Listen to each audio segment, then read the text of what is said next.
Hello guys! For today's video, samahan niyo po kami sa aming mabilisang pasyal dito sa sports complex. So ngayon pala guys is provincial meet at ginanap ito sa Nara, Palawan. Sinama nga pala kami ng aming kuya dito sa pagpasyal namin dito sa playground. So papasyalan din namin yung lagoon mamaya at manonood ang aming bibi ng mga isda na lumalangoy.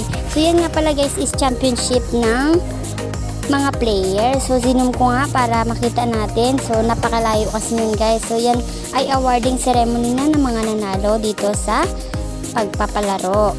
So dahil moody nga ang aming prinsesa, nilaro ko muna siya dito sa mga toys dito sa plaza. So yan nga guys ang aming bibi ayos. Naupo siya dyan saglit at pinapahinga ko rin ang aking kamay dahil napakabigat na nga ng ating prinsesa.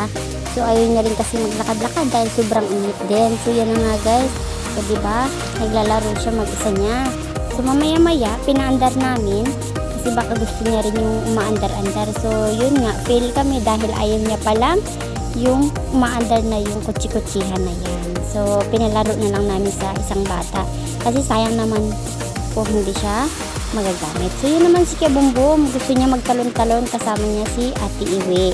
So sila Ate Iwi is galing pa yan sila ng Foods Point. So nagpasyal sila dito sa Nara para bisitahin din ang kanilang papa. So yung papa nila, yun po yung kuya namin. So ito nga pala yung kaganapan dito sa provincial meet dito sa Nara. So yun guys, may mga nagtitinda dyan guys. So sa playground, pansin nyo, wala masyadong naglalaro dahil nga sa sobrang init. So yun nga kami ni Bibi Ayo. Video lang ako yun guys dahil nga napakainit. So yan ang aking prinsesa na moody. Ayun ako guys, kung alam nyo lang yung iyak niya. So yun nga ang lagoon, nakikita nyo dyan guys. So maraming mga dahon-dahon guys dahil hindi ka agad natanggal dahil napaka-busy nga ng ating mga katauhan. So yan, pero ang mga isda is hindi sila busy.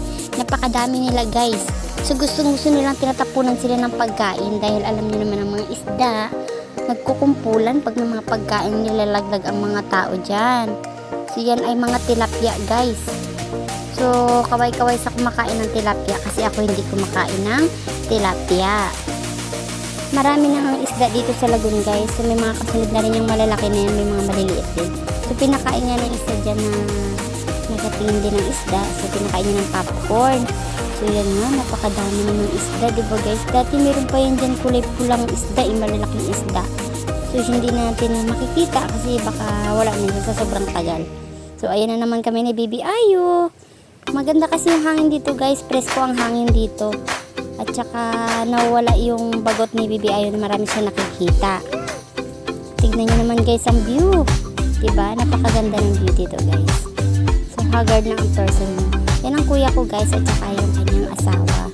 So yan yung nagpapakain siya ng mga isda. Ang pinapakain niya dyan guys is yung ukoy. Kasi may nabili kami yung ukoy. Napakasarap ng ukoy na yun guys. So hindi niya naman din naubos. Pinakain-pakain niya yung ukoy na yun. So yan naman si Ate Aya. Bitbit niya si Ayo. So diba ang gaganda ng mga pangalan nila. So yan ang ating prinsesa na moody na naman siya. At kinuha ko na naman niya ulit.